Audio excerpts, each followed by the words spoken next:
Selamat datang kembali di sesi pendalaman kita. Hari ini kita akan nyelam lebih dalam nih ke salah satu sisi psikologi manusia yang menarik banget dan mungkin agak aneh ya kedengarannya. Iya, agak kontraintuitif mungkin ya. Betul. Ini kita ambil dari buku Evolutionary Ideas, fokusnya di satu bab 15. Judulnya aja udah unik, Fits Like a Glove. Atau kalau di kita ya pas banget gitulah. Mhm. Tapi lucunya, kita justru mau bahas gimana kalau ada sesuatu yang terasa nggak pas, itu malah bisa jadi pemicu kuat buat kita bertindak. Jadi, cara menggerakkan orang tanpa maksa gitu. Tepat sekali. Bab ini kan masuk di bagian buku yang ngomongin kontradiksi psikologis ya, yang ketiga itu. Memicu tindakan tanpa memaksa respons. Kita bakal lihat gimana otak kita ini, yang udah jutaan tahun dibentuk evolusi, punya semacam tombol otomatis gitu. Tombol otomatis ya. Iya, tombol yang ngerespon pola. Tapi, yang lebih penting buat diskusi kita hari ini, tombol itu juga ngerespon gangguan pada pola. Makanya judul pas banget itu ya agak ironis. Soalnya kekuatannya malah datang dari yang nggak pas. Wah, ironis tapi bikin penasaran banget. Jadi, bukan soal sempurnanya sesuatu, tapi justru cacat kecil atau yang nggak lengkap itu yang bisa bikin kita bergerak. Konsep yang menarik banget buat kita bedah bareng buat Anda. Oke, Mari kita mulai dari dasarnya dulu deh. Kenapa sih otak kita ini kayaknya terobsesi banget sama pola? nah ini fondasinya nih dari semua ide di bab 15. Otak kita itu pada dasarnya mesin pencari pola yang, ya ampun, luar biasa canggih. Ini bukan fitur tambahan loh, tapi inti dari cara kita memahami dunia dan, ya, bertahan hidup. Kemampuan ini ada namanya, patternicity. Gampangnya, kecenderungan buat nemuin pola yang dianggap bermakna, entah itu di data yang beneran berpola atau data acak sekalipun. Oh, kayak itu ya, lihat bentuk binatang atau muka orang di awan. Atau ada juga yang lihat kelinci di bulan katanya. Itu namanya pareidolia kan? Bagian dari patternicity itu ya. Nah, pas banget. Pareidolia itu contoh yang paling gampang kita kenali. Di buku ini dikasih contoh yang seru juga loh. Misalnya, dulu heboh soal wajah iblis yang katanya kelihatan di duit kertas Kanada cetakan 1954. Oh iya, di mana itu? Katanya sih dilekukan rambut Ratu Elizabeth II. Padahal ya nggak ada niat dari yang nyetak, itu murni otak manusia aja yang maksa nemu pola wajah di situ. Bisa gitu ya? Ada lagi yang lebih heboh.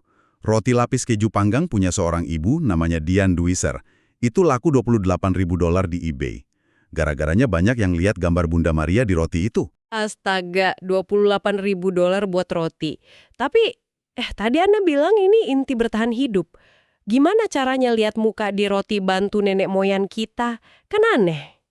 Ya, bukan roti panggangnya langsung, haha. Tapi coba bayangin, lingkungan nenek moyang kita dulu. Kemampuan buat cepet ngenalin pola, misalnya pola belang di semak-semak yang mungkin artinya ada macan ngumpet, atau bentuk wajah lain dari jauh, entah temen atau musuh, itu kan penting banget. Oke, biar nggak salah langkah ya. Betul. Mendingan kita salah nebak ngira ranting itu ular, daripada kita cuek terus beneran ada ular. Jadi, evolusi lebih milih kita jadi agak, sedikit paranoid lah dalam nyari pola, daripada terlalu santai. Makanya, patternicity ini sebenarnya efek samping dari mekanisme deteksi yang super sensitif, yang penting buat selamat. Otak kita otomatis nyoba nyambung-nyambungin titik, nyari aturan, bahkan pas nggak ada aturannya. Oke, jadi kita emang udah disetel buat nyari dan suka sama pola. Pantesan kita ngerasa nyaman ya kalau lihat sesuatu yang teratur. Nah, terus gimana ini nyambungnya sama ide memicu tindakan yang dibahas di bab 15 tadi? Nah, disinilah sisi lainnya muncul. Kalau otak kita segitu sukanya sama pola dan keteraturan, apa yang terjadi pas pola yang kita harapkan atau udah kita kenal itu, rusak? Atau nggak ungkap? Atau nyeleneh gitu? Di sini konsep pattern deviancy atau penyimpangan pola mulai berperan. Kebayang sih. Kayak rasa nggak enak gitu ya pas lihat lukisan di dinding miring dikit, atau ubin lantai yang motifnya tiba-tiba beda sendiri di satu titik. Ada rasa gatel gitu pengen benerin deh rasanya.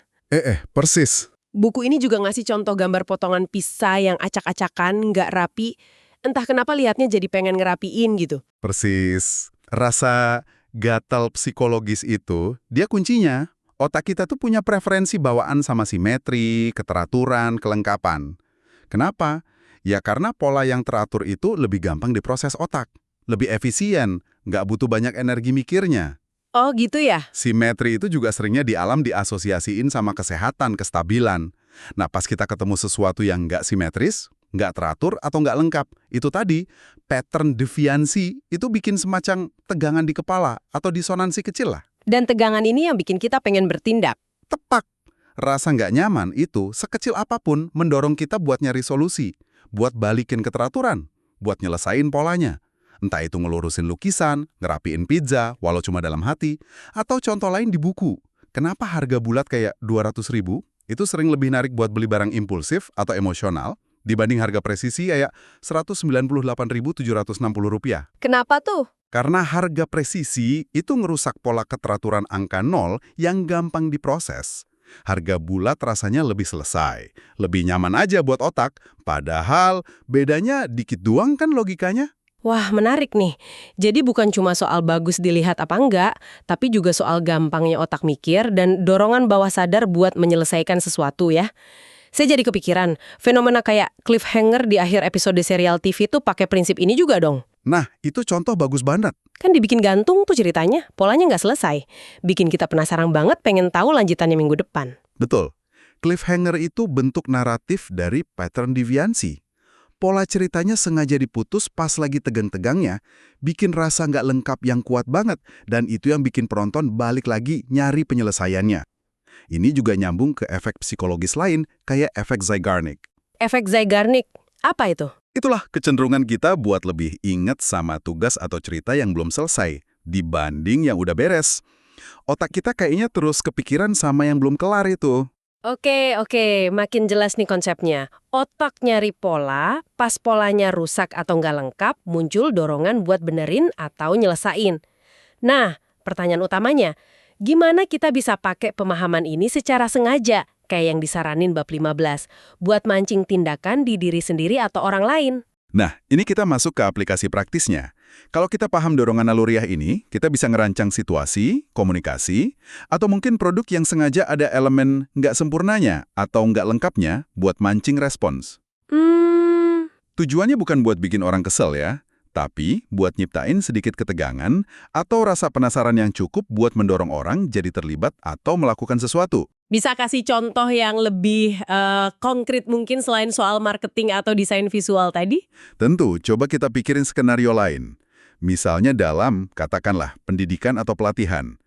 Daripada ngasih semua info lengkap plek-ketiplek, instruktur bisa aja sengaja ngasih materi, tapi ada satu bagian kunci yang hilang atau malah bertentangan. Terus pesertanya disuruh nyari atau nemuin solusinya. Rasa nggak lengkap itu kan jadi motivasi buat belajar aktif. Oh, jadi kayak teka-teki gitu ya? Bisa dibilang gitu. Atau di dunia digital, aplikasi gitu ya, UX UI. Notifikasi angka di lingkaran merah di icon aplikasi itu contoh klasik banget.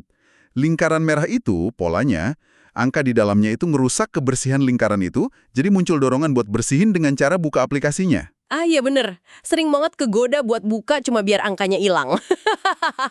Atau progress bar yang udah hampir penuh, tapi belum 100%. Itu juga mainin ini, kita jadi terdorong buat nyelesain langkah terakhirnya kan? Kebayang. Kalau buat diri sendiri gimana? Misalnya buat ngebentuk kebiasaan baru gitu, bisa dipakai juga? Bisa banget. Misalnya, konsep jangan putus rantai atau don't break the chain, yang nandain kalender tiap hari abis ngelakuin kebiasaan baik. Itu kan bikin pola visual ya. Nah, keinginan buat nggak ngerusak coretan yang berurutan itu jadi motivasi tambahan buat konsisten. Jadi nggak mau ada bolongnya ya? Ya, atau pas mau mulai olahraga nih. Kadang lebih gampang kalau kita komitmen cuma 5 menit aja deh, atau pemanasan doang deh. Rasanya kan nggak lengkap ya, tapi justru itu bikin gampang mulainya.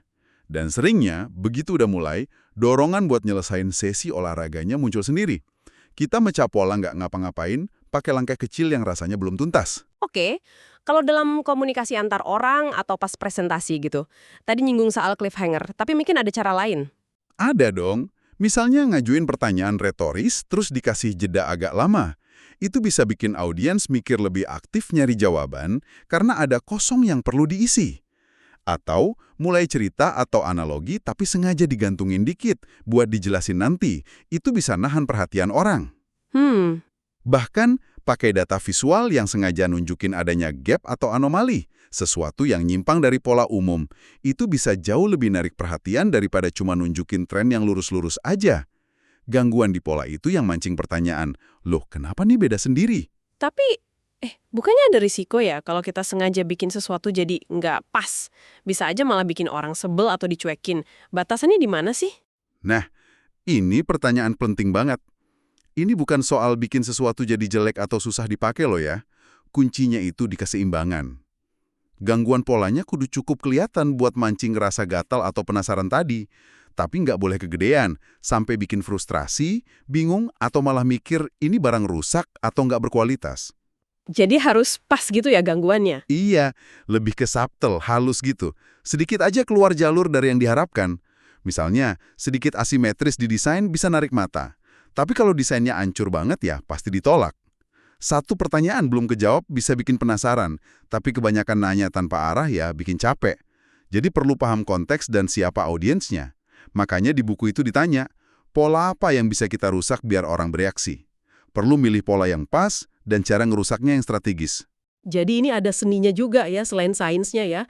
Paham mekanisme psikologisnya itu sains, tapi nerapinya dengan pas di konteks yang benar itu seninya. Wah ini benar-benar pendekatan yang evolusioner banget ya buat mahamin persuasi dan motivasi. Kita manfaatin cara kerja dasar otak kita, bukan ngelawan.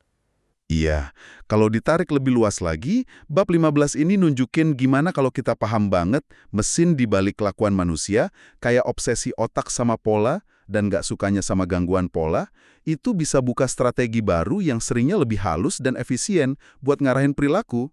Kita nggak harus selalu pakai instruksi langsung, atau iming-iming gede, atau maksa. Kadang, sedikit ketidakpasan yang dirancang dengan baik bisa bekerja jauh lebih kuat di level bawah sadar. Oke, jadi apa nih rangkuman penting buat kita semua dari penjelajahan bab 15 pas banget ini? Intinya, otak kita ini pada dasarnya mesin pencari dan penyuka pola, ya, warisan evolusi. Dan saking kuatnya kesukaan ini, pas ada pola, entah visual, suara, konsep, bahkan angka, yang keganggu atau nggak lengkap, itu bikin dorongan psikologis buat bertindak, buat nyari solusi atau kelengkapan. Dan dorongan ini seringnya kerja di bawah sadar kita. Betul. Dan implikasi praktisnya, ya kita bisa manfaatin dorongan ini. Dengan sengaja bikin gangguan pola yang terkontrol, pertanyaan ngegantung, desain agak asimetris, proses yang belum tuntas, kita bisa mancing penasaran, keterlibatan, dan tindakan, baik ke orang lain maupun ke diri sendiri. Mulai sekarang nih, coba deh Anda perhatiin lingkungan sekitar Anda. Perhatiin pola dan gangguan pola di iklan, di aplikasi yang Anda pakai, bahkan cara orang ngomong. Anda mungkin kaget nanti kalau nyadar seberapa sering prinsip ini sebenarnya lagi bekerja mempengaruhi Anda. Wah, jadi kayak dapat kacamata baru ya buat ngelihat dunia sehari-hari. Makasih banyak nih penjelasannya yang dalam banget. Sama-sama. Dan sebagai pemikiran penutup nih buat Anda bawa pulang, kalau otak kita segitu terprogramnya buat nyari, ngenalin, dan benerin pola yang kelihatan mata, gimana dengan pola-pola yang nggak kelihatan yang ngebentuk hidup kita? Maksudnya gimana tuh? Ya coba pikirin pola kebiasaan Anda sehari-hari, rutinitas kerja, asumsi-asumsi yang Anda pegang tanpa sadar, atau bahkan pola interaksi dalam hubungan Anda. Sejauh mana sih pola-pola tak kasat mata ini, dan mungkin juga gangguan atau ketidaklengkapan di dalamnya yang nggak Anda sadari, secara diam-diam ngebentuk keputusan, perasaan, dan tindakan Anda tiap hari. Jangan-jangan ada pola rusak dalam hidup Anda yang sebenarnya lagi nunggu buat diselesain. Sesuatu buat direnungkan lebih lanjut deh. Wah, pertanyaan yang kuat banget buat nutup sesi kita. Terima kasih sudah menyimak eksplorasi mendalam kita kali ini. Sampai jumpa di penjelajahan berikutnya.